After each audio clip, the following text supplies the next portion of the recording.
लेकिन चुनाव में तो कोई रिजल्ट आया नहीं। फिर बाद में वो राष्ट्रीय जनता दल के सिंबल पर मधेपुरा चुनाव लड़ गए और वो उनके जो चाहने वाले जो लोग थे वो लोग भी एक आध वो चुनाव लड़े जो सीतामढ़ी से वो राष्ट्रीय जनता दल के चुनाव चिन्ह पर। तो पहले ही ये लोग मर्ज कर चुके थे, पहले ही जब लड़ चुके थे, तो आज मर्ज करने से कोई लाभ हानि की तो कोई बात है ही नहीं। नमस्कार, आप देख रहे हैं सिटी पोस्ट और मैं हूं अभिषेक मिश्रा।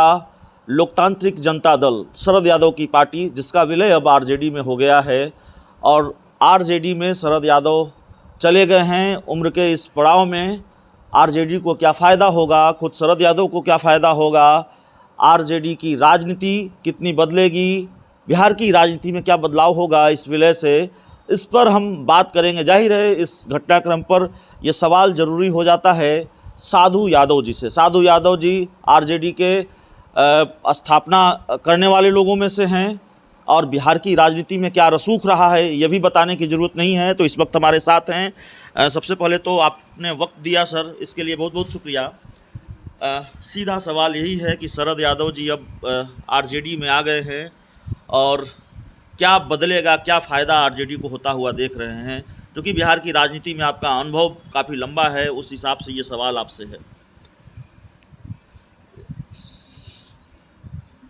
शरद जी आरजेडी में विलय कर गए हैं। उनका कोई पार्टी था लोकतांत्रिक जनता दल।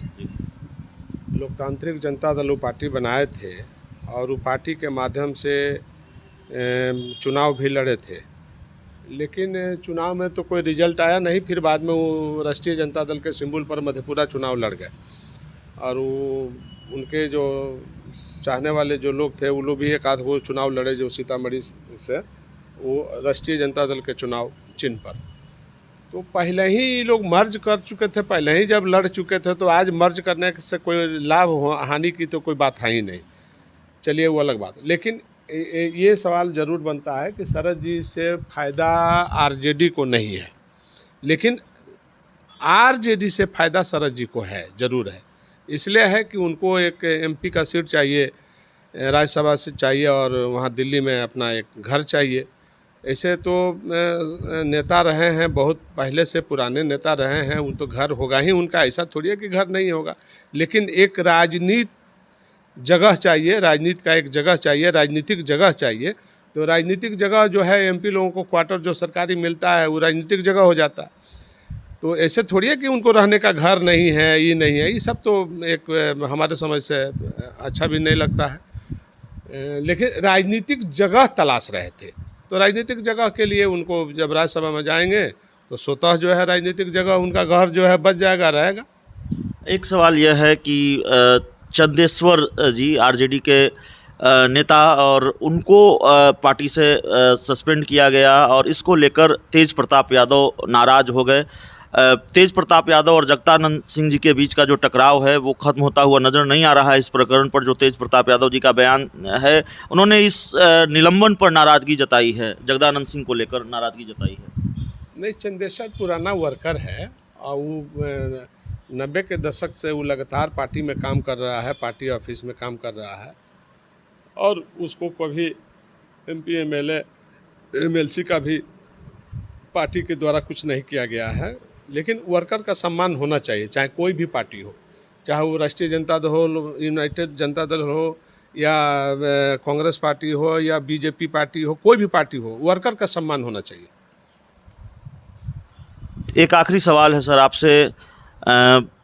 तेजस्वी यादव के नेतृत्व में आरजेडी अभी 2 चुनाव में है। एक तो स्थानीय निकाय कोटे से 24 सीटों पर विधान परिषद के चुनाव होने वाले हैं और बोचहां सीट पर उपचुनाव होने जा रहा है। 2 उपचुनाव इससे पहले हुए, विधानसभा के तारापुर और कुशेश्वर स्थान आरजेडी हार गई।